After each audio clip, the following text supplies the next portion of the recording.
अस्सलाम वालेकुम जी। मेरा नाम है नकी। आज है 25 नवंबर 2000।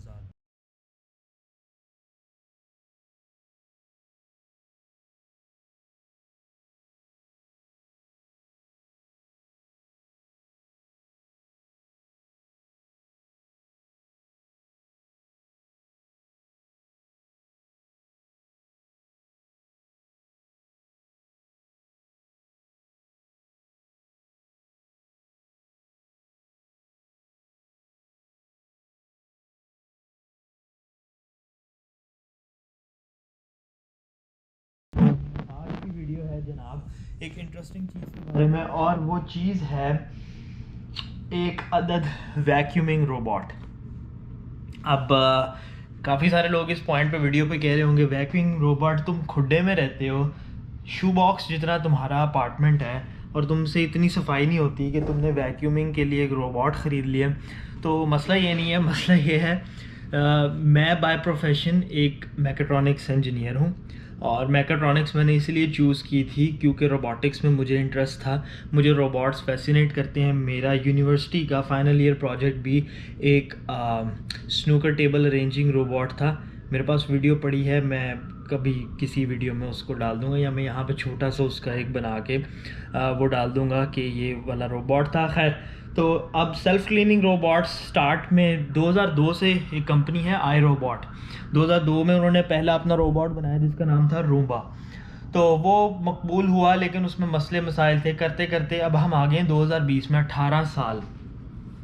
तो अब देखना कि अब आके सेल्फ़ क्लीनिंग रोबोट्स और वो जो खुद ही सब कुछ करते हैं, उनकी क्या टेक्नोलॉजी किस हद तक इम्प्रूव कर गई है, वो एक इंटरेस्टिंग चीज़ होगी। प्लस मेरे लिए अभी ऐसा है कि अभी तो मैं रहता हूँ इस अपार्टमेंट में, हो सकता है मैं फ्यूचर में 1 बेडरूम 2 बेडरूम में मूव कर जाऊँ, तो ऐसा नहीं कि मुझे रोबोट फेंकना पड़ेगा या इस अपार्टमेंट के लिए मुख्तस है, वो मेरे साथ ही जाएगा, तो वहाँ पे उसकी ज़्यादा सेंस बनेगी। बट अभी ये है कि मेरे पास करने को इतना कुछ होता है। अकेला बंदा जब होता है तो आपने जॉब भी करनी है, आपने खाना भी पकाना है, आपने बर्तन भी धोने, आपने ग्रोसरी भी करनी है, आपने डस्टिंग भी करनी है, आपने ये भी करना है, आपने लॉन्ड्री भी करनी है, बहुत कुछ करना है। तो जितनी चीज़ों में मैं अपने आप को फैसिलिटेट कर सकूँ, और मैं अकेला नहीं, ऐसा नहीं कि ये पहला रोबोट बिका है, यहाँ पे ये रोबोट्स बिकते हैं, लोग लेते हैं अपने घरों के लिए, अपने आप को सहूलत देते हैं। तो ये हार्डवुड फ्लोरिंग है यहाँ पे, और उसके लिए ये अच्छा है। कंपनी का नाम है शार्क, और शार्क IQ रोबोट है। मैं उसका मॉडल यहाँ पे दे दूँगा, इसके रिव्यूज़ अच्छे हैं। तो मेरे पास चॉइस थी रूम्बा, एक कंपनी जो आई रोबोट कंपनी है उनका रूम्बा S9 प्लस, और उसके बाद Roomba I think S7 plus है या P7 प्लस है, मैं यहाँ देने के नाम डाल दूँगा। और तीसरा ये शार्क IQ R101AE। अब इन तीनों के अंदर जो फ़ायदा, जो अच्छी चीज़ मुझे लगी है, जिस फीचर की वजह से मैंने इनको चूज़ किया, वो ये है इनका एक सेल्फ़ क्लीनिंग मैकेनिज़्म। यानी जब ये काम कर लेते हैं तो इनका एक डॉकिंग स्टेशन होता है जहाँ पे ये जाके अपने आप को चार्ज भी खुद ही करते हैं, और जो इन्होंने कचरा इकट्ठा किया होता है वो उसमें डंप भी खुद ही करते हैं। और आप महीने में एक दफ़ा उस बड़ी जो अंदर उसकी कार्ट्रिज होती है उसको निकाल के अपने डंपस्टर में, या जहाँ भी आपने गार्बेज बैग में फेंकना है आप फेंक देते हैं। तो उसका फ़ायदा ये है कि आपको रोज़ रोज़ जो है उसको डिस्पोज ऑफ नहीं करना पड़ता। प्लस आप इस पर स्केड्यूलिंग कर सकते हैं कि भाई सुबह 7 बजे से 10 बजे या शाम दोपहर को, जो भी आपका टाइम है, डेली इस टाइम सफाई करनी है, वो करेगा। चार्जिंग ख़त्म होगी, जाके खुद चार्ज होगा। जब तक वो पूरा घर साफ़ नहीं कर लेगा वो रुकेगा नहीं।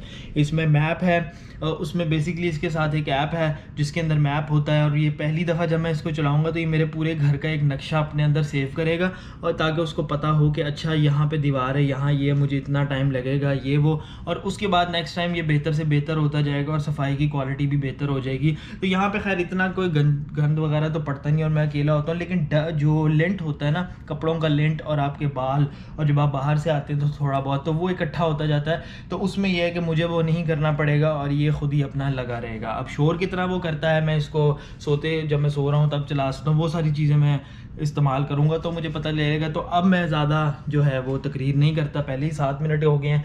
मैं लगाता हूँ गोप्रो अपने सर पे और आपको दिखाता हूँ इसकी अनबॉक्सिंग, और उसके बाद रिव्यू जो होगा वो लेटर मैं इसका दूंगा, क्योंकि ऐसी चीज़ को मैं इस्तेमाल जब तक कोई 10-15 दफ़ा नहीं कर लेता, रिव्यू देने का कोई फ़ायदा नहीं। तो अब चलते हैं अनबॉक्सिंग की तरफ।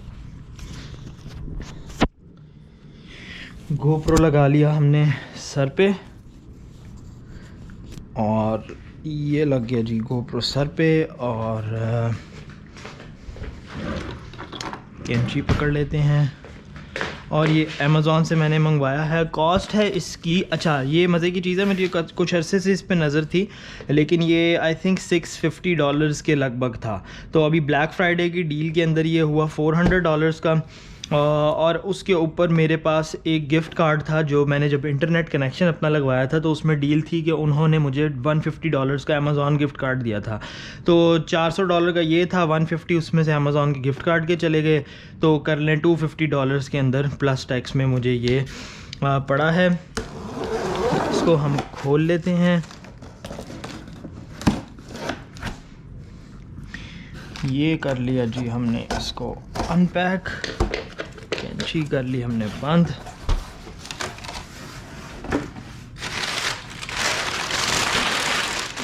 तो जनाब ये है शार्क IQ रोबोट, और इसको बाहर निकाल लेते हैं। ये डब्बा कर दिया मैंने साइड पे, काफ़ी बड़े बड़े डब्बे हैं। और ये आ गया मेन डब्बा। ये तो अमेज़ॉन को जो उन्होंने डिलीवर किया था वो सारी चीज़ है। और ये रहा इसका model, shark IQ robot. I don't know 2 दफ़ा क्यों लिखा हुआ है। मॉडल है जी RV1001AEC30 और एक पीस है, और दैट्स प्रीटी मच इट। तो अब हम ये हाउस होल्ड यूज़ ओनली के लिए है और मेड इन चाइना है, जैसे दुनिया की हर चीज़ आजकल होती है। तो मैंने कैंची कहाँ रखी है, ये रही कैंची। इसको पैकेज काफ़ी ज़्यादा ही किया हुआ है। खैर मुझे एक बॉक्स कटर लेना चाहिए, उससे ज़िंदगी आसान हो जाती है।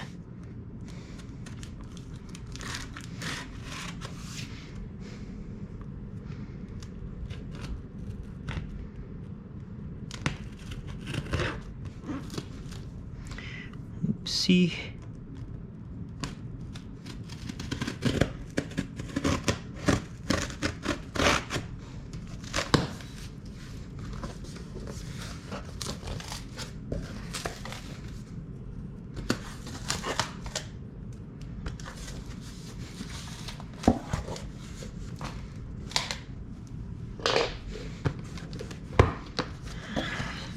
तो जनाब इसको हम पकड़ते हैं,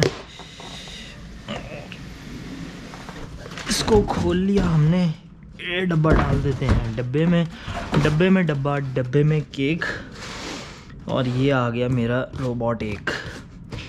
तो shark IQ robot self empty है, बैगलेस है, यानी जो इसका कंटेनर है, जो दूसरी कंपनियां आई रोबोट, उनका एक तो इस तरह का जो मॉडल है वो एक आता है तकरीबन $850 का, और दूसरा जो मोस्ट एडवांस है वो $1250 का। लेकिन उसमें वजह ये है, वो समझ लें जिस तरह फ़ोन्स में एप्पल है, वो वैक्यूम रोबोट्स में वो जो आई रोबोट है वो कंपनी है। तो जो कंपनी पायनियर होती है, जो समझती है कि हम आगे हैं, हमने रिसर्च की थी, वो हमेशा प्राइसेस ज़्यादा रखते हैं। और ये समझ लें एंड्रॉयड है, तो इसके अंदर फ़ायदा ये है कि सब कुछ होगा लेकिन बहुत सस्ते में। वो 1299 का था, ये मुझे पड़ा, अगर मैं वो निकाल भी दूँ तो ये $400 का पड़ा। तो 400 और 1200 तीन गुना प्राइस का फ़र्क है। तो उसके अंदर अलबत्ता उनकी अपनी प्रोप्राइटरी बैग्स होते हैं जो इसमें लगते हैं, और जब भी आपको बैग महीने बाद ख़ाली करना है तो आपको एक नया बैग लगाना पड़ता है। ये बैगलेस है, इसका जस्ट आप कार्ट्रिज उठाते हैं और इसको बटन दबाते हैं और ये उसको डंप कर देता है आपके गार्बेज डिस्पोजल में। इसमें क्या क्या है, रोबोट है, आपकी सेल्फ एम्प्टिंग बेस है, ये वाली चीज़, और 2 साइड ब्रशेज़ हैं जो कि मैं आपको बाद में दिखाऊँगा। इसको हम जल्दी से खोल लेते हैं।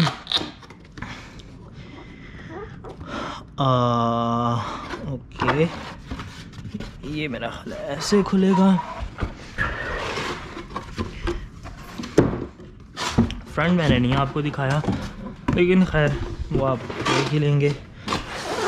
फ्रंट है जी इसका ये, तो फ्रेंच भी लिखी है। अच्छा ये साइड फ्रेंच की, आई थिंक मुझे दूसरी साइड दिखानी पड़ेगी जो कि इंग्लिश की होगी। अच्छा, कहीं R101AE लिखा है और कहीं R111001AE लिखा है, आई एम नॉट श्योर। खैर दोनों ही आप डालेंगे तो आपको ये मॉडल अमेज़ॉन पे मिल जाएगा।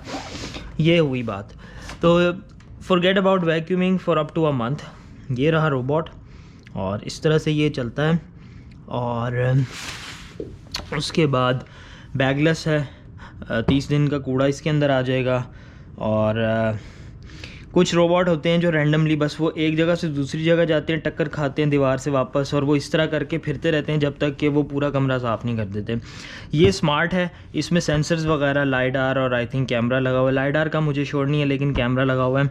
तो ये क्या करता है, ये जानता है कि वो कहाँ पे, क्या उसने साफ़ कर लिया है, क्या रह गया है। रूम का मैप इसके पास होता है, तो जब तक ये पूरा नहीं साफ़ कर लेता ये रुकता नहीं, क्योंकि उसको पता होता है कि उसने क्या करना है।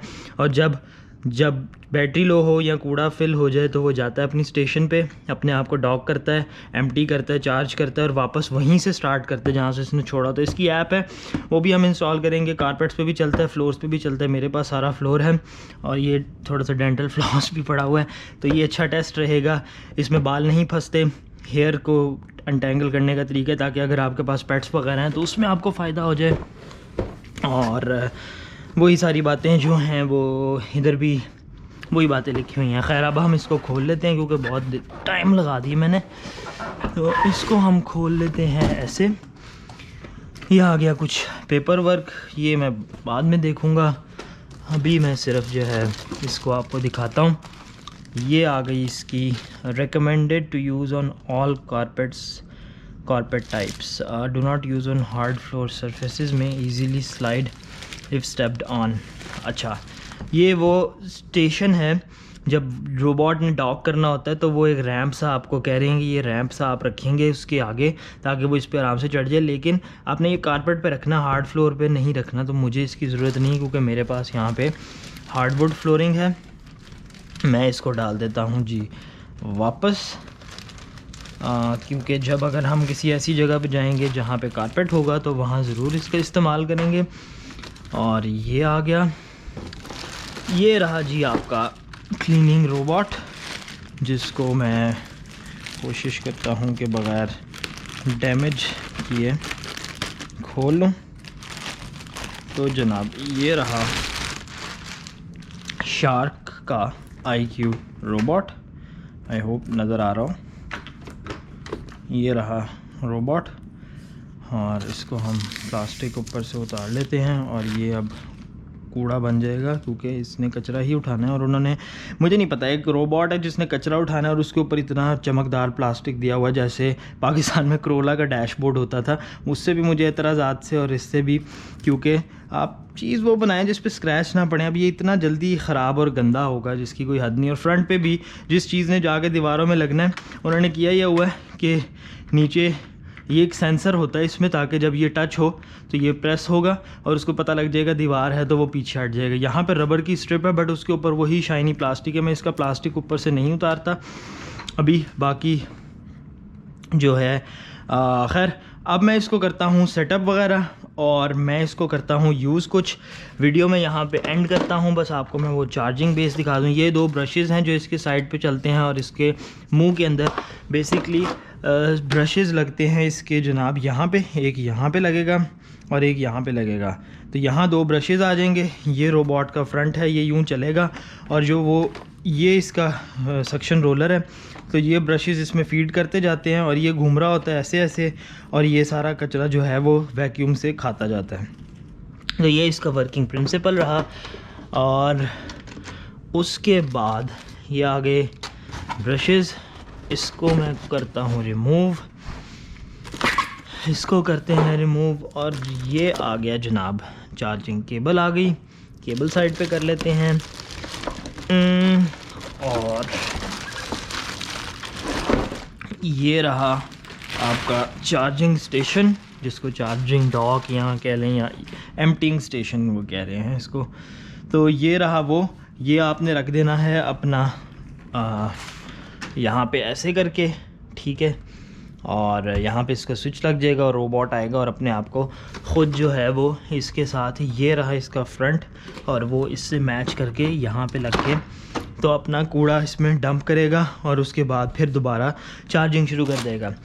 और ये रही कुछ बाउंड्री टेप, ये मोटी सी टेप होगी प्लास्टिक की। रोबोट इसको सेंस करता है। जिन लोगों ने रोबोटिक्स पढ़ी उनको पता है वो कैमरे से कलर वगैरह और एंगल वगैरह सेंस कर सकते हैं। तो आपने अगर फॉर एग्जांपल, मैं नहीं चाहता ये बेड के नीचे जाए, या मुझे पता है कोई ऐसी जगह जहाँ ये चला गया तो वापस बाहर निकल नहीं सकेगा, फंस जाएगा, तो मैं अगर यहाँ पर वो टेप, ये वाली टेप लूँ और यूँ लगा दूँ इतने हिस्से पे, तो वो यहाँ से आएगा और टेप वाले एरिया में नहीं जाएगा और वहाँ से ही वापस मुड़ जाएगा।